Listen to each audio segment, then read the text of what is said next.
রামপুর জেলার বাতাস আজ অন্যরকম।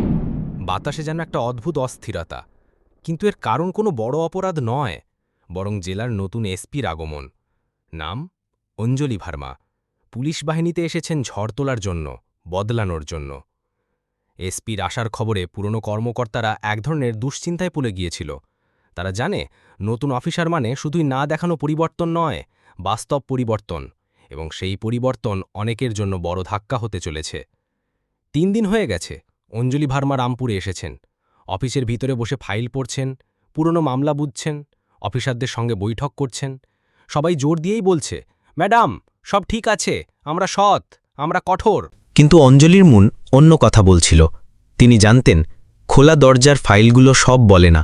গলির বাইরে গিয়ে দেখতে হবে, মানুষের মুখে কথা শুনতে হবে। একদিন সন্ধ্যায় তিনি সাধারণ পোশাকে বাজারে এলেন। নীল কুর্তা, সাদা সালোয়ার আর ওড়না দিয়ে চেহারা অনেকটাই মলিন। হাতে একটি পুরানো ঘড়ি, পকেটে শুধু মোবাইল আর সামান্য টাকা। সাধারণ একজন নারী হিসেবে তিনি শহরের মানুষের মাঝেই হারিয়ে গেলেন। সেদিন তার চোখ পড়ল এক ঠেলা চালানো মানুষের ওপর। নাম রাম ভরসে।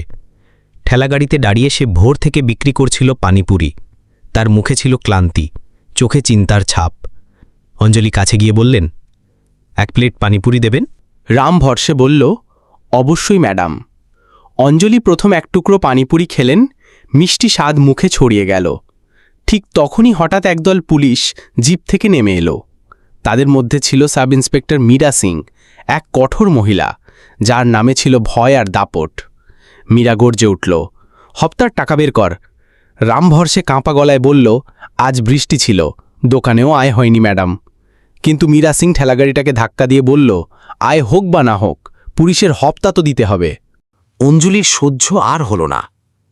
তিনি এগিয়ে গিয়ে বললেন, আপনি কোন আইনের অধীনে এদের কাছ থেকে টাকা তুলছেন? এদের জীবিকা নষ্ট করার অধিকার কে দিয়েছে? মীরা রাগে গর্জে উঠল, তোর বাপের ঠেলা নাকি? কথা বন্ধ কর। এমন রাগ আর অন্যায়ের সামনে দাঁড়িয়ে অঞ্জলি হঠাৎ একটি চর কষালেন মীরার গালে। সারা বাজার থমকে গেল। সবার চোখে ভয়, বিস্ময় আর অবাক হওয়ার ছাপ। কিন্তু অঞ্জলি থেমে থাকল না। তিনি তার আইডি কার্ড বের করে মীরার চোখের সামনে ধরালেন। আমি এসপি অঞ্জলি ভার্মা, রামপুর জেলার পুলিশ সুপার। মীরার মুখ পাল্টে গেল। তিনি বুঝলেন তিনি ভুল করলেন। অঞ্জলি আদেশ দিলেন, তোমাদের 4 জনকে এক্ষুনি সাসপেন্ড করো। মীরা সিংয়ের বিরুদ্ধে বিভাগীয় তদন্ত শুরু হবে। কিন্তু সেই রাতে রাম ভরসে ও তার পরিবারকে হুমকি দেয়া হল। 2 জন মোটরসাইকেল আরোহী এসে বলল, তুই পুলিশ সুপারের লোক, ভুল করিস না, না হলে তোকে আর ঠেলা চালাতে দিব না। রাম ভয়ে পেলেও তিনি জানতেন তার পাশে আছে একজন সৎ পুলিশ সুপার। পরদিন অঞ্জলি তার অফিসে ডেকে আনলেন শমশের সিং নামে একজন অভিজ্ঞ পরিদর্শককে। শমশের সিং ছিলেন দীর্ঘদিন পুলিশের কাজে নিযুক্ত, কিন্তু সিস্টেমের চাপের কারণে বড় কোনো দায়িত্ব পাননি। অঞ্জলি বললেন, তোমার অভিজ্ঞতা দরকার, আমরা একসঙ্গে দুর্নীতি দমন করব।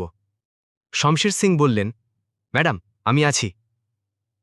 তাদের প্রথম অভিযান হল থানাগুলো যেখানে চাঁদাবাজির অভিযোগ বেশি। হাতে নাতে ধরা পড়ল অবৈধ টাকা নেওয়া পুলিশকর্মীরা। তারা সবাই বরখাস্ত হলেন। সংবাদ মাধ্যমে অঞ্জলি ঘোষণা করলেন, রামপুরের প্রতিটি নাগরিক নিরাপদ থাকবে।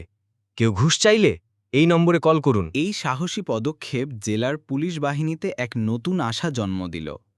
অঞ্জলির গালে চরের দাগ এখনও স্পষ্ট, তবে তার চোখে আর ব্যথা নেই, বরং দৃঢ়তার আলোকবর্তিকা জ্বলছে। তিনি বললেন, এই দাগ আমার লড়াইয়ের প্রতীক। আমি আমার ইউনিফর্মের সম্মান ফিরিয়ে এনেছি। আজ রামপুর জানে এসপি অঞ্জলি ভার্মা শুধুই একজন অফিসার নন, একজন ন্যায়ের রক্ষক, সাহসের প্রতীক। আমাদের সবার জন্য এই গল্প এক মহৎ শিক্ষা।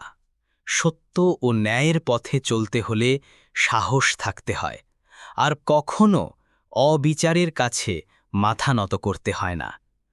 আমাদের দায়িত্ব ন্যায়ের পক্ষ নিয়ে দাঁড়ানো, কারণ সমাজ ও দেশের ভবিষ্যৎ নির্ভর করে আমাদের সৎ পদক্ষেপের ওপর। এই লড়াই এখনও চলমান, কিন্তু অঞ্জলির দৃঢ়তা ও সৎ মনোভাব রামপুরে নতুন আলো ছড়াচ্ছে। আপনারাও দাঁড়ান সত্যের পাশে, ন্যায়ের পথে।